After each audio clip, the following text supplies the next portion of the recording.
Bueno, buenos días y buenas tardes para todas y todos. Es un gusto estar nuevamente en esta teleclínica ECO. Es una actividad en esta oportunidad que hace el proyecto ECO con la Universidad de la República del Uruguay, con el Instituto Fiocruz de Brasil.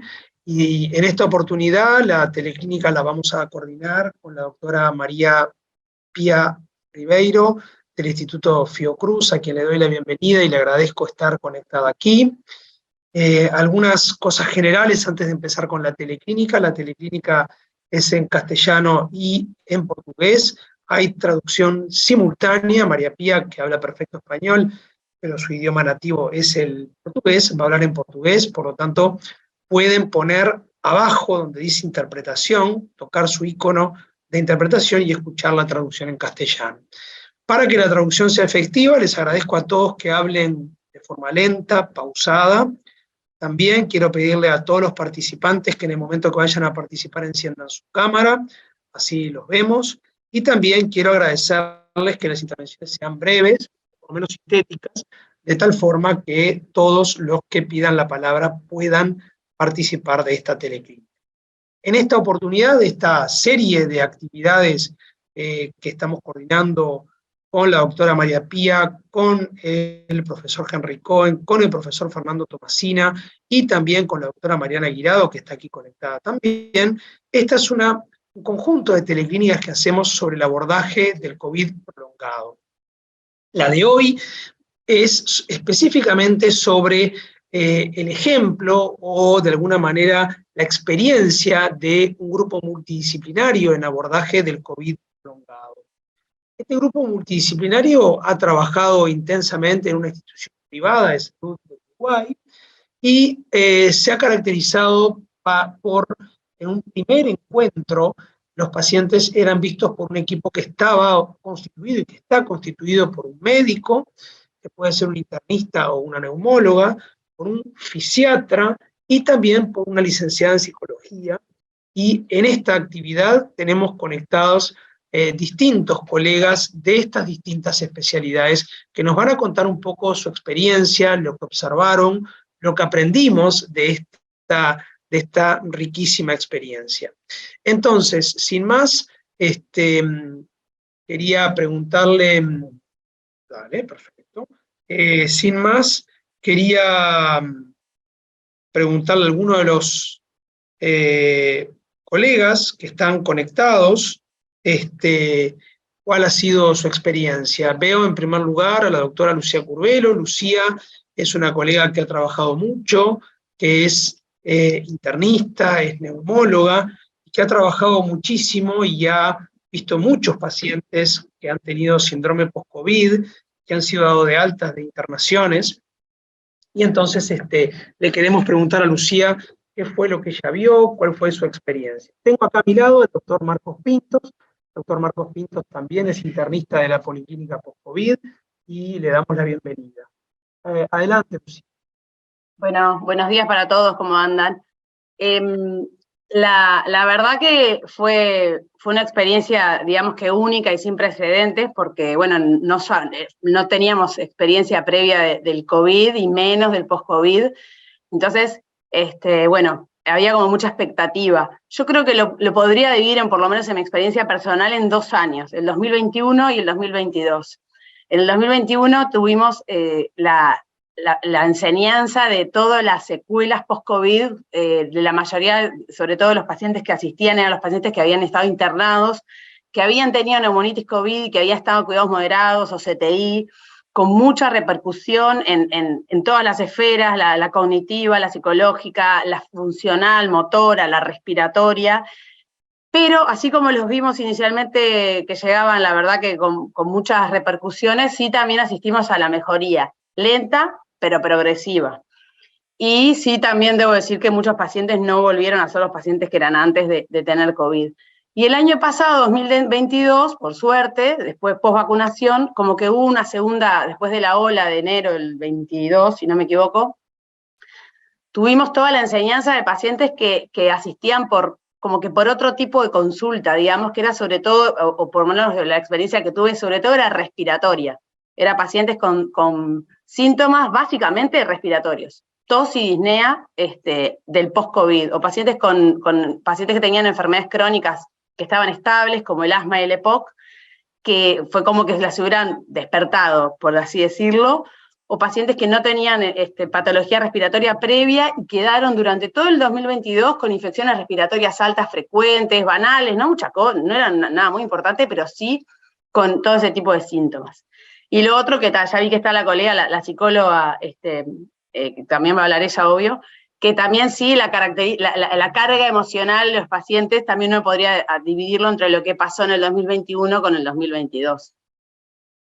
No sé si quieren que diga algo más. Perfecto, Lucía, muchas gracias realmente. Como primera intervención te agradezco. Acá tenemos al doctor Marcos Pinto, que también vio cantidad de estos pacientes, que nos puede compartir su experiencia y capaz de contarnos cuáles son los síntomas. Álvaro, se te va el audio, por favor, más cerca del micrófono. Capaz que el doctor Pinto nos puede contar un poco cuál fue su experiencia y en particular qué síntomas fueron los más frecuentes observados por él. Hola, ¿qué tal? Yo también soy del mismo grupo que la doctora Curvelo. Teníamos policlínicas por separado, trabajamos en equipo multidisciplinario, como ya les adelantaba Álvaro y les decía Lucía.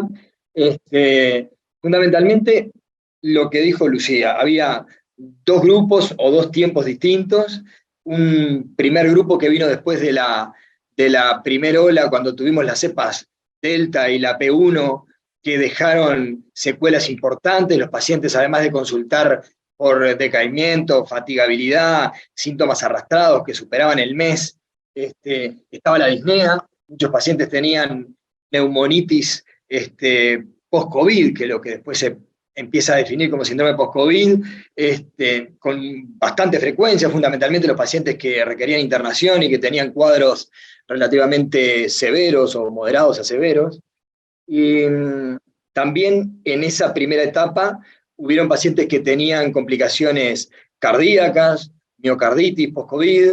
Tuvimos unos cuantos pacientes que compartimos y los vimos incluso en Ateneo, compartidos con cardiólogos, pacientes que tenían secuelas neurológicas por COVID, que tuvieron cuadros inflamatorios encefálicos, algunos ataques cerebrovasculares asociados a la infección o en el curso agudo de la infección durante la internación. Y en ese rango estaban la enorme mayoría de los pacientes de la primera hora asociada a esas infecciones graves, tanto por la Delta como por P1. Después la realidad fue distinta, por suerte, como decía Lucía, ya cuando aparece Omicron y la mayoría de los pacientes eran post-infectados por la cepa Omicron, los síntomas eran fundamentalmente artralgia, fatigabilidad, en algunos casos disnea, y como bien decía Lucía también, la mayoría de esos casos que presentaban disnea eran pacientes que tenían enfermedad respiratoria previa.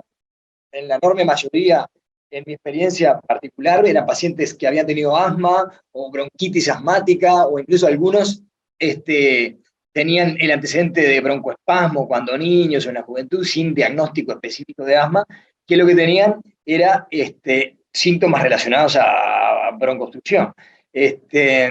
Entonces eso, en la segunda etapa, síntomas generales, artralgia, decaimiento, fatigabilidad, y en los casos que tenían disnea, era fundamentalmente por una enfermedad respiratoria crónica que les daba broncoespasmo, también algunos EPOC. En general y en titulares, eso. Perfecto, clarísimo. O sea que, por lo que podemos observar, predominaban los síntomas respiratorios y también los síntomas generales, por lo menos en lo que respecta a las manifestaciones médicas, llamémosle así, son todas médicas, pero bueno.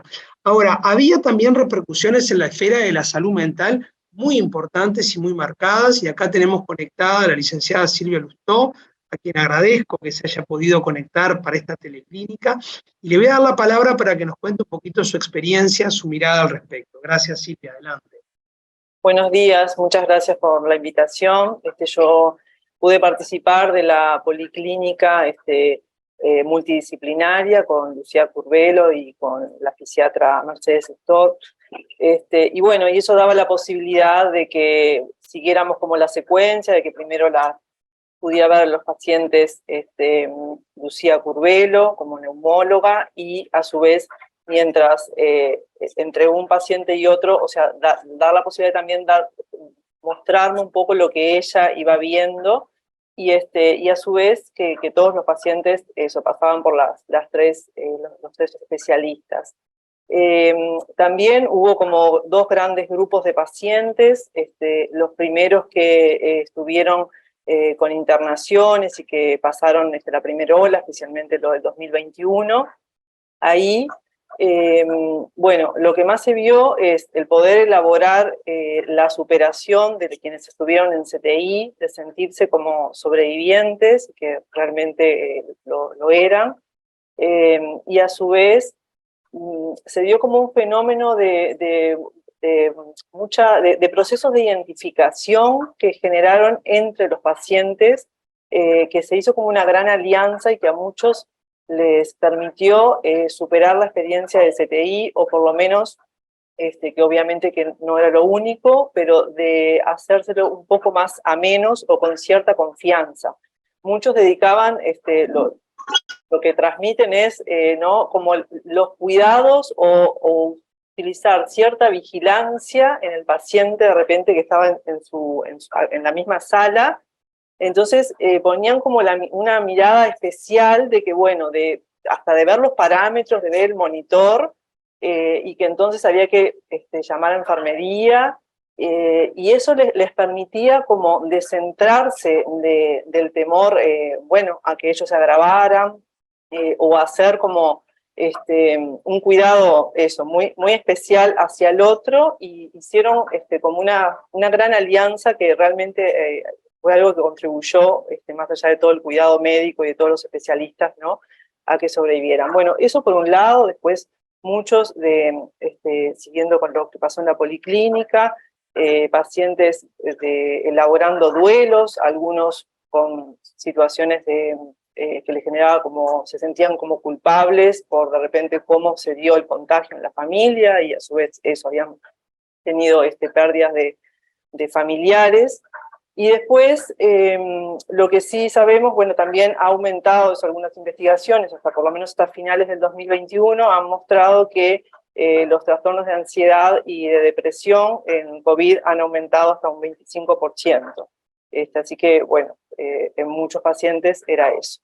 Después, pasando como lo que fueron los que han precisado cuidados, ya sea moderados o de CTI, en el 2021, en otros pacientes después ya veíamos como un poco más exacerbado cuestiones más basales de repente de la personalidad, ¿no? Entonces era como una ansiedad o como muchos temores a enfermarse, y que esto era como un campo facilitador a que se exacerbara, y que, bueno, que había como un aislamiento de repente como hasta desmedido, según bueno, la situación de cada uno. Bueno, como a grandes rasgos es eso lo que se ha visto en la policlínica. Clarísimo, Silvia, muchas gracias, muy claras las observaciones.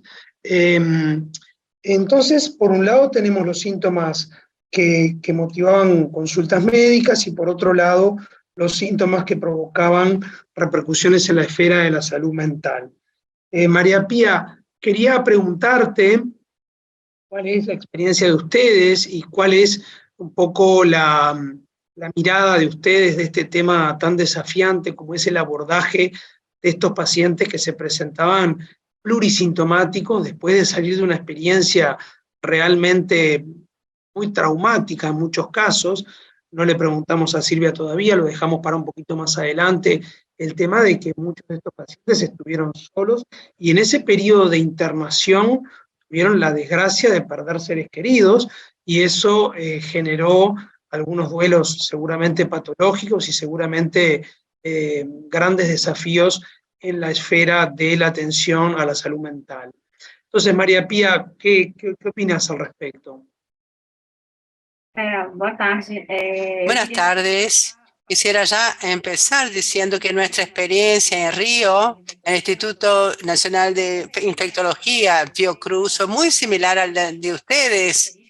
con las características y peculiaridades de las olas en 2020, 2021, antes y después de vacunas, pacientes más graves al principio, luego los pacientes ya que salidos del hospital, ya que recibían el alta, y también pacientes a nivel ambulatorial, perdón. Nosotros tuvimos una experiencia similar y empezó entonces el trabajo para recibir pacientes de COVID prolongado, que fue más en el 2021, con atención más en 2022. Hasta entonces teníamos esas atenciones aisladas, no teníamos el ambulatorio. El ambulatorio de COVID prolongado empezó en 2022, el mes de agosto, cuando pudimos establecer un ambulatorio, un seguimiento de esos pacientes que con cuidados ambulatoriales que luego habían sido hospitalizados. Y el estándar era ese, pacientes con problemas respiratorios, algunos trastornos también similares a los de ustedes, y otros que no tenían, por ejemplo, ninguna enfermedad de base, algunos sí, otros no, que salían de la internación con secuelas respiratorias. Pero el público fue más o menos el mismo. Experimentamos las variaciones en forma similar. Combatimos la COVID aguda al principio, entonces tuvimos que organizarnos para poder recibir esos pacientes con los síntomas de COVID prolongado. Aún hoy, más todavía al principio, había desconocimiento sobre esto. ¿Qué era el COVID prolongado? ¿Qué síntomas había? ¿Cuáles eran los cuidados personales? Y todo eso había que ver caso a caso. Como Silvia y Marcos dijeron, fue necesario adaptarse, los cuadros eran similares, pero hubo necesidad de adaptación y logramos percibir que, por ejemplo, que necesitábamos una cohorte.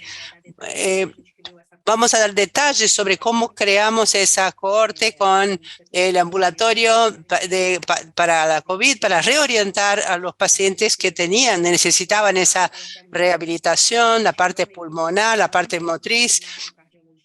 Y tuvimos, bueno, un trato muy interdisciplinario con cardiólogos, con hematólogos, con terapeutas, varias especialidades para recibir a esas personas. Y estamos todavía en esa etapa de identificación de señales y síntomas y secuelas desde el punto de vista de la salud mental, encaminándonos hacia qué hacer. Entonces, eso va a determinar, bueno, qué cambios vamos a hacer en el tratamiento que estamos haciendo hoy.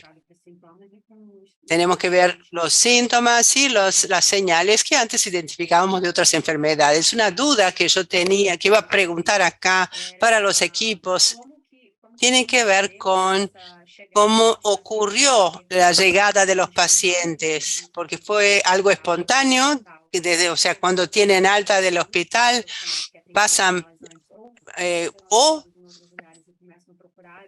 cómo buscan, o ellos mismos buscan, por ejemplo, las unidades de atención con síntomas que no están relacionados necesariamente con esta enfermedad. ¿Cómo se dio la llegada de esos pacientes? ¿Hubo algún tipo de propaganda, de divulgación de un servicio que existe para recibir personas con potenciales síntomas de COVID prolongado o fue una demanda espontánea? Nosotros empezamos espontáneamente y después creamos una cohorte muy grande para llamando a todos aquellos que habían sido internados con COVID prolongado y aquellos que tuvieron COVID ambulatorial en nuestro servicio. Entonces, con eso estamos creando una base de datos para generar más información detallada para poder generalizar y contar eso a la población en general. Entonces, quisiera saber cómo llegan las personas a los servicios de ustedes. ¿Son derivadas por especialistas? ¿Es espontáneo? ¿Cómo sucede eso? ¿Existe un llamado en red, por ejemplo, en los medios de la institución, de los servicios, explicando a la gente que ese servicio existe? Muchas gracias. Gracias, María Pía, por tu pregunta. Ahora le voy a dar la palabra a la doctora Curbelo. Lo que sí quería comentar, en primer lugar, sí, efectivamente esta es una institución privada de asistencia médica donde en general los usuarios tienen buen acceso a las redes sociales, a los recursos electrónicos, buen nivel de comprensión y de lectura, motivo por el cual hicimos una buena campaña de difusión en los medios electrónicos institucionales para que los usuarios supieran que este grupo multidisciplinario, que estos grupos, porque fueron 3 que pusimos en funcionamiento de forma simultánea, estaban en funcionamiento. Al mismo tiempo, montamos una suerte de campaña de información hacia los servicios de salud, de internación domiciliaria, de internación sanatorial y de los grupos de seguimiento ambulatorio, para que estos grupos supieran que estos pacientes podían ser derivados a las consultas de los grupos multidisciplinarios.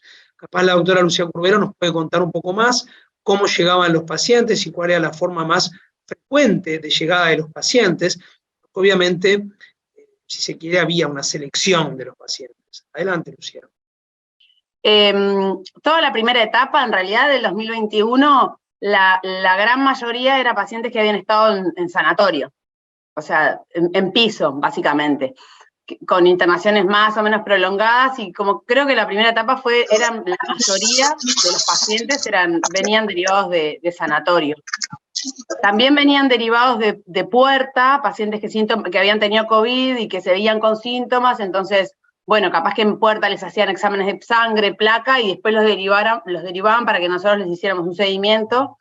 Muchos colegas también de policlínica, eso fue mucho, creo, de medicina general, de medicina interna, de varias especialidades, debo decir, de cardiología, neuro, endocrino, neumología, nos los derivaban como para que les hiciéramos un seguimiento más global, digamos, ¿no? No tanto de un síntoma específico, sino en general. Pero básicamente pues así fue piso, sanatorio, lo más gordo, y después las policlínicas y la emergencia.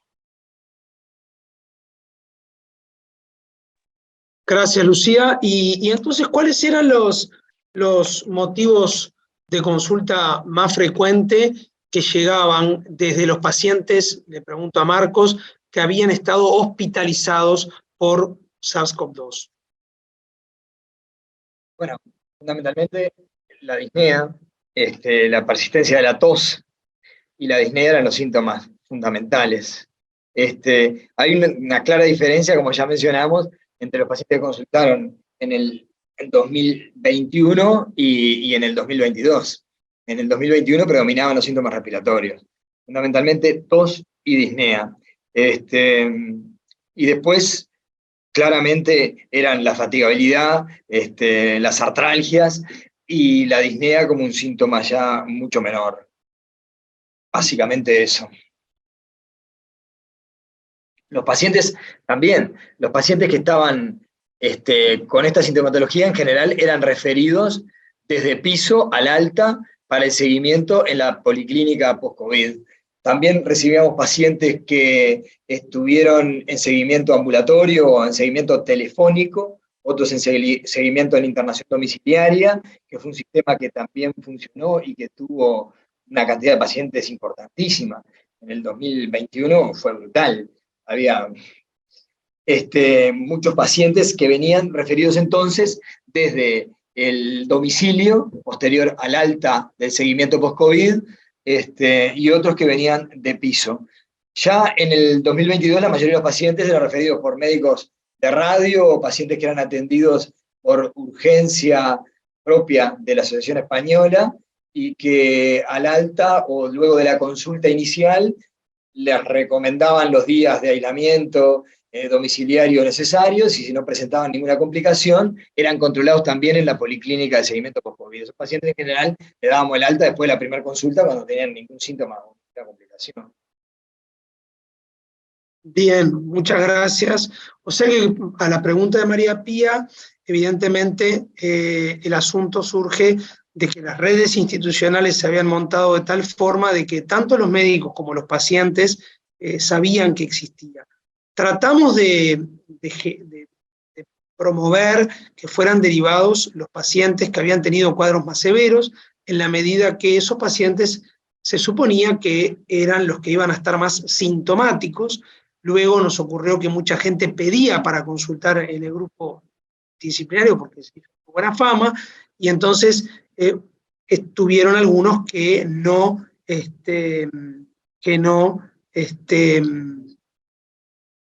habían tenido síntomas tan intensos.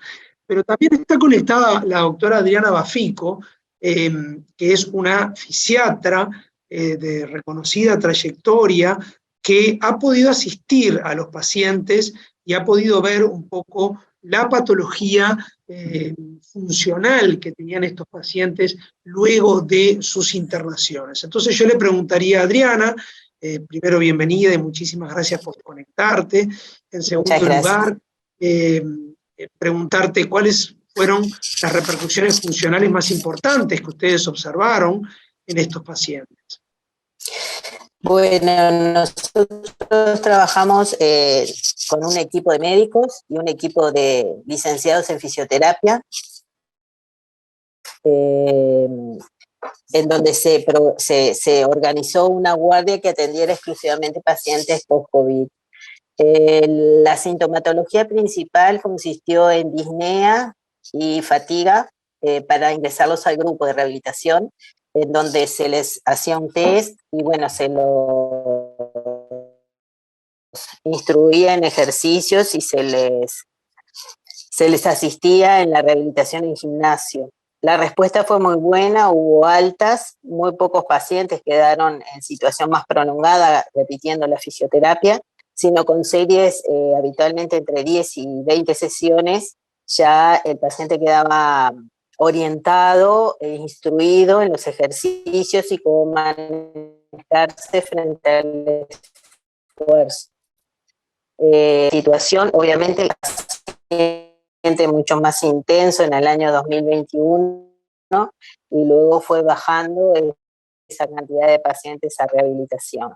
Pero la respuesta fue muy positiva y, como decías tú, Álvaro, en conocimiento de la existencia del equipo interdisciplinario y el abordaje que hacían los colegas fisiatras que estaban trabajando en conjunto con medicina interna y otros colegas.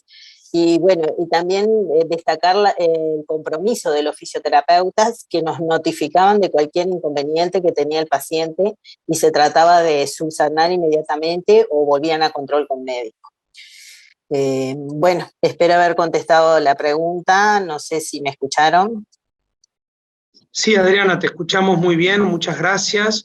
Realmente entonces lo que pretendíamos mostrar es que en este conjunto de pacientes polisintomáticos, evidentemente luego de una infección tan importante, tan severa, en términos generales el abordaje multidisciplinario trataba de apuntalar las tres circunstancias, la parte más estrictamente médica, donde ya nos explicaron los colegas la presencia de fatigabilidad, de artralgias, de disnea de esfuerzo, de tos persistente, la debilidad muscular o las repercusiones funcionales por la propia internación o por la propia infección, y las repercusiones en la esfera de la salud mental.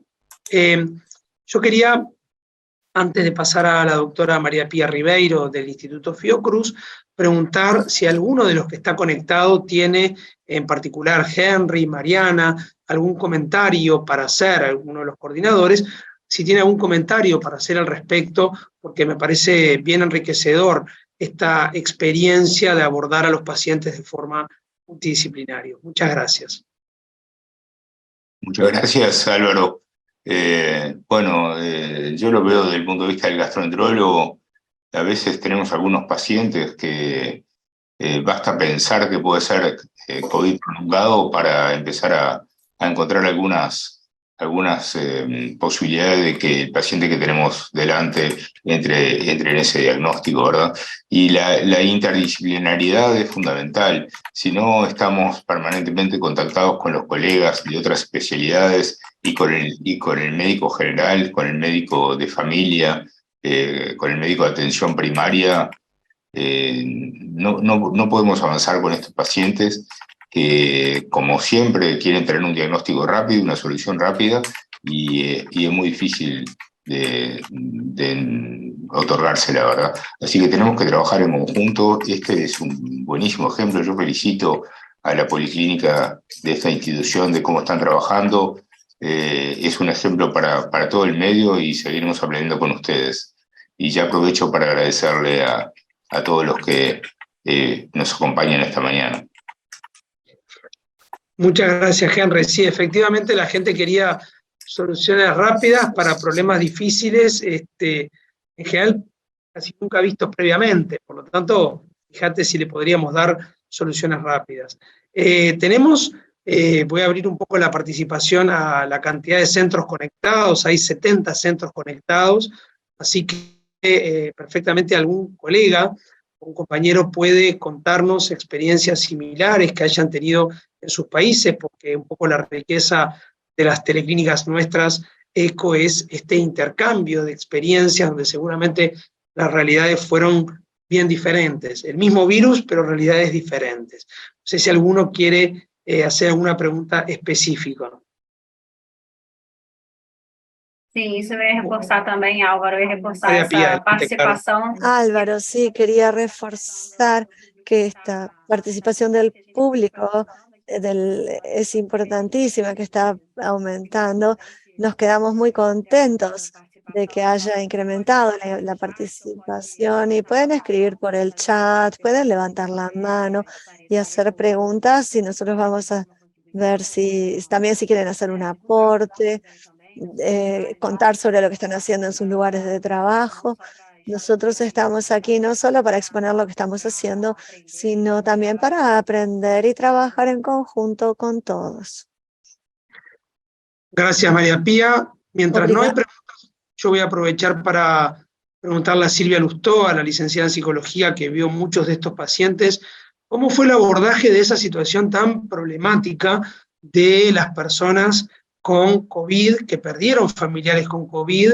Entonces ellos tenían la infección y al mismo tiempo tenían un familiar grave en cuidados intensivos, a veces en la misma institución, a veces en otras.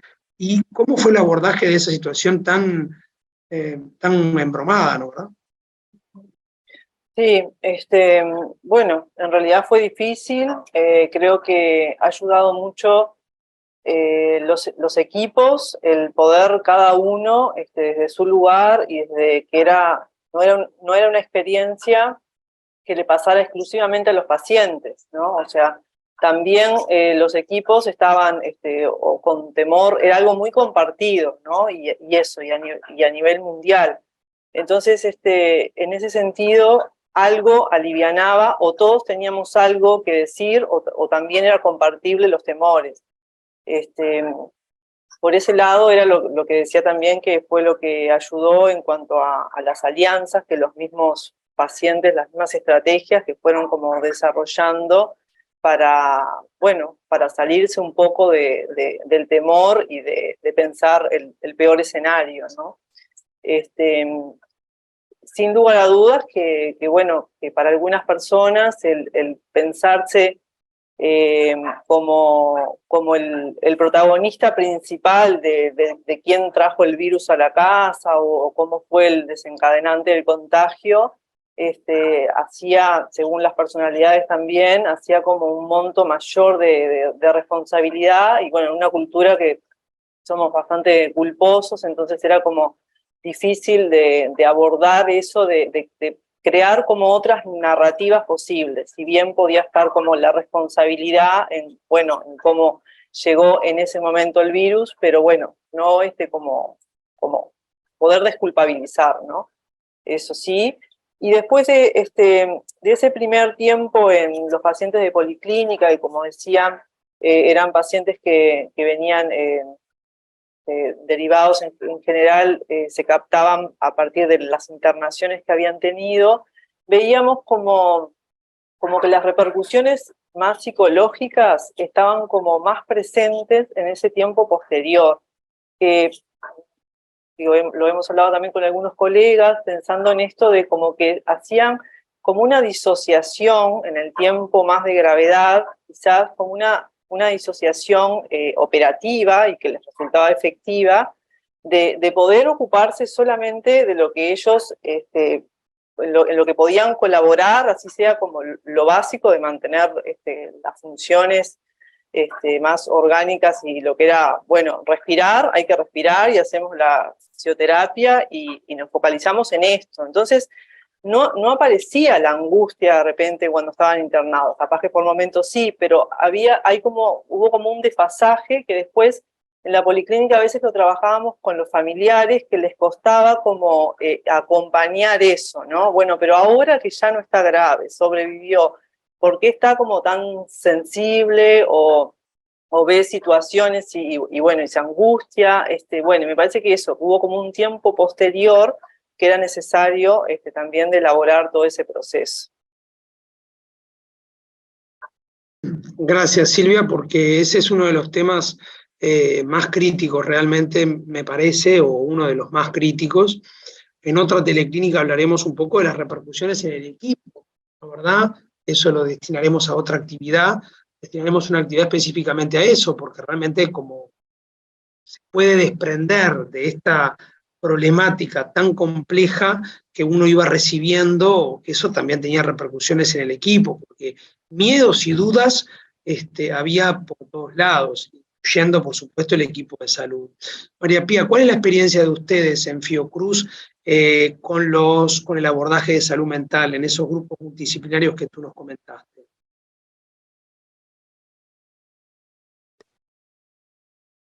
No, está muteada. Está muteada, María Pía. Dentro de ese ambulatorio que creamos, del acompañamiento post-COVID, con especialidades varias, como dijimos acá, creamos también un grupo de profesionales de psiquiatría que también para atender a pacientes si presenta algún tipo de queja relacionada.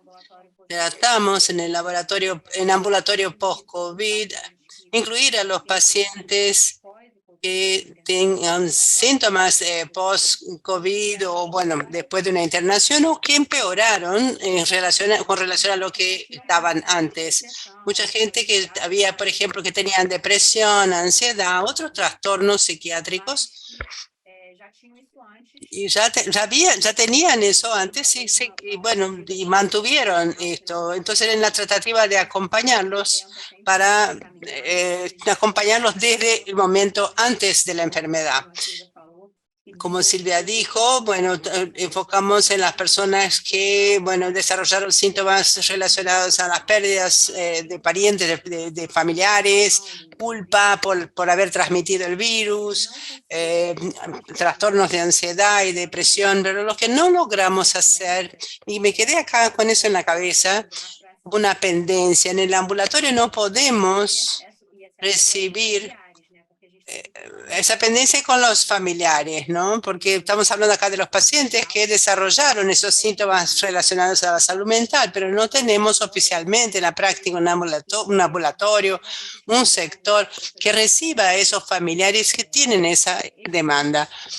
Extraoficialmente terminamos recibiéndolos porque trabajamos con las personas y vienen con sus familiares, o sea, aquellos que sobrevivieron a la enfermedad, y tratábamos de derivarlos a otros sectores de referencia, pero no tenemos algo exclusivo, un lugar exclusivo para trabajar sobre ese duelo, sobre esa pérdida, esa culpa, todo relacionado con la enfermedad. Entonces seguimos con este enfoque, pensando también en la salud mental como una secuela no tan presente como, por ejemplo, como los problemas pulmonares o cardíacos, pero tenemos todavía mucho por delante. Y bueno, y lo que Silvia dijo, también pensar en eso, en un comportamiento distinto, por ejemplo, para las personas que presentan síntomas de salud mental. A veces, en un primer momento, en 2020, 2021, bueno, tuvimos un impacto mayor y a veces sin grandes posibilidades de hacer algo. Uno sale adelante en la medida que va trabajando, o sea, que pierde a un familiar, y bueno, pero no puede siquiera hacer ese proceso de duelo porque hay otro familiar con enfermedad. Entonces estábamos muy enfocados en la enfermedad aguda. Bueno, y no pudimos entonces enfocar tanto en la enfermedad posterior, el post-COVID. Esa es la experiencia que estamos teniendo acá en Fiocruz. Quisiera aprovechar para decir que recibimos acá una pregunta de Rafael de Guatemala que pregunta, y quisiera presentarles a ustedes si se encontró algún caso de hipotiroidismo en los pacientes en COVID prolongado. Hola. No, a ver, vimos muchos pacientes que tenían hipotiroidismo además de COVID prolongado. Las endocrinopatías, creo que pasa fundamentalmente dos cosas. Gran flujo de consultas y la gran cantidad de pacientes que hubieron, que ingresaron y fueron seguidos por el COVID, permitió que se diagnosticaran endocrinopatías que seguramente no eran conocidas previamente. Y además pasa tanto con el distiroidismo, el hiper o el hipotiroidismo, como con la diabetes mellitus y otras enfermedades endocrinológicas, que los fenómenos o los cuadros agudos, y mucho más aquellos cuadros agudos graves, y que de fondo tienen un trastorno inflamatorio, se agravan con esa situación. En particular, no podría decir que hayamos diagnosticado esta enfermedad, hipotiroidismo, hipertiroidismo o trastornos como la diabetes por el COVID prolongado, pero sí intervienen, en algunos casos se agravan o se acentúan, y en otros casos dificultan además el abordaje terapéutico.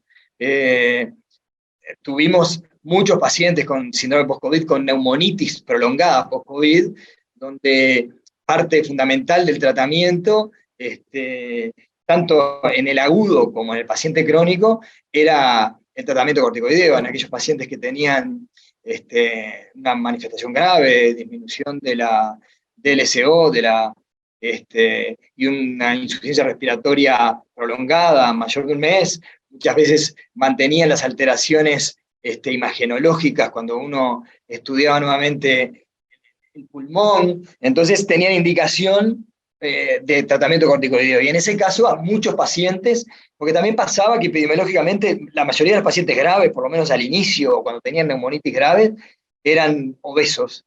Entonces el trastorno metabólico de fondo, el síndrome metabólico, la diabetes tipo 2 y las endocrinopatías asociadas a esa condición, a la obesidad y al sobrepeso, eran muy frecuentes, y también confluía la frecuencia de la neumonitis post-COVID con este tipo de trastornos crónicos, y que son de la epidemiología. En nuestro país tenemos altos índices de obesidad, de diabetes, de hipertensión y enfermedades crónicas no transmisibles, cardiovasculares. Entonces, creo que todo eso incidía y dificultaba tanto el abordaje de la enfermedad como del tratamiento posterior. Es así. Clarísimo, muy bien, clarísimo. Y efectivamente, como decía Marcos, el paciente con obesidad era un paciente de riesgo para manifestaciones, de riesgo, y sigue siéndolo, para manifestaciones graves. En Uruguay hay una epidemia de obesidad y encuestas nacionales que muestran 30% de prevalencia. Por lo tanto, realmente, y en particular la encuesta crónica, la encuesta del Ministerio de Salud Pública muestra esa cifra, índice de masa corporal mayor a 30, por lo tanto, estuvo lejos de ser la excepción, fue la regla. Quería dejar a María Pía en esta etapa. Acá te están preguntando también, María Pía, si tenés algunos datos de prevalencia en Brasil, o de los síntomas principales diferentes, supongo yo, a lo que ya comentaron los colegas uruguayos.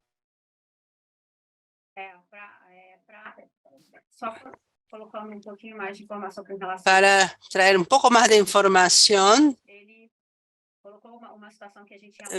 Marcos trajo una situación que nos deja muchas dudas en la práctica, que es que, bueno, algunas personas ya tenían algunos trastornos, diabetes, trastornos endocrinológicos previos, y era muy difícil entonces descubrir eso y establecer una relación entre la causalidad y las enfermedades. Identificamos algunos trastornos previos, pero en la práctica era muy difícil. y realmente, o sea, para determinar así que la enfermedad había sido causada por la COVID o si ya existía antes. Estamos aprendiendo, seguimos aprendiendo y generando información sobre eso. Estamos agregando muchos datos todavía en el día a día de nuestro trabajo. Seguimos recolectando datos sobre la enfermedad, entonces para generalizar y poder afirmarlo así es muy difícil, pero para contestar quisiera agradecer a todos los que pusieron acá, presentaron acá y bueno, a los que están participando. Existen muchos estudios en curso. Sabemos que Brasil es un país muy grande. Tenemos datos que son recolectados por otros servicios públicos, servicios privados, grandes universidades, todos participando de la operación, pero para presentar hoy no tengo datos relacionados a eso, pero sí tenemos una corte en Fiocruz, no puedo decir ni siquiera que es de Río de Janeiro, es simplemente Fiocruz en nuestro ambulatorio, y dentro de poco tiempo podremos ya hacer un informe parcial para determinar lo que está ocurriendo. Pero bueno, seguimos recogiendo los datos para entonces pasar un análisis preliminar que luego será divulgada para todos para que logramos intercambiar experiencias no solo en nuestro país, pero entre todos los países. Los síntomas, ¿cuáles son los síntomas principales? Bueno, hablamos acá un poco. En la mayor parte de los casos son trastornos respiratorios, cardiológicos, de salud mental, pero tenemos un abanico muy grande de otros trastornos. No sé si logré responder. Acá Ludmila está agregando, sí, tenemos una alianza muy fuerte con el Ministerio de Salud. Entonces, toda esa información será divulgada y va a ser muy bueno tener ese documento para entonces divulgar la información. Gracias. Bueno, muy bien. Excelente. Entonces, un poco la síntesis. Nosotros tratamos de presentar la experiencia de este grupo multidisciplinario que funcionó en Uruguay, en una institución privada, como comenté. Los colegas de las circunstancias médicas, las circunstancias de salud mental. Habló también la doctora Bafico, que es especialista en rehabilitación, es fisiatra, y les contamos un poco nuestra experiencia y cómo los pacientes accedían.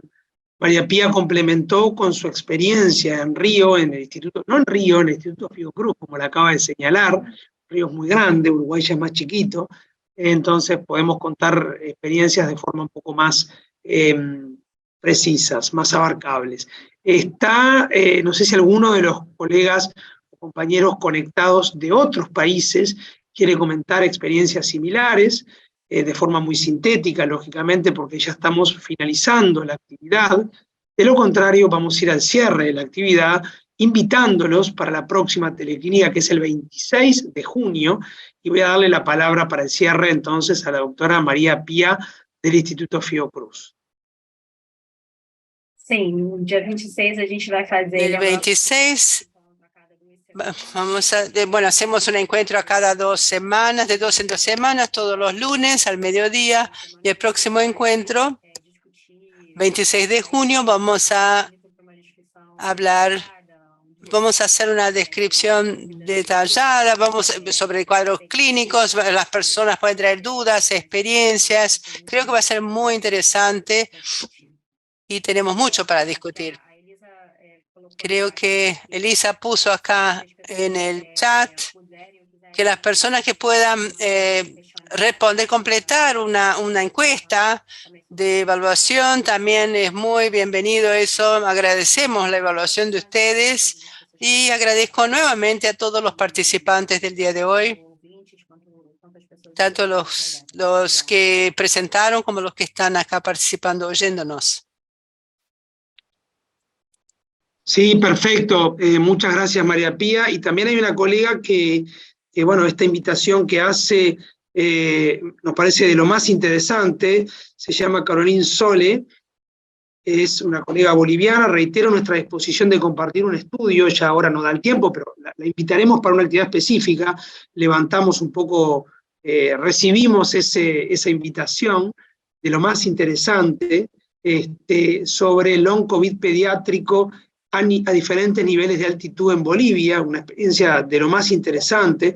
Así que sí, sin duda levantamos la invitación, Caroline, y nos quedamos con tu contacto. Muchísimas gracias, y ya la haremos en su momento. Profesor Cohen, adelante.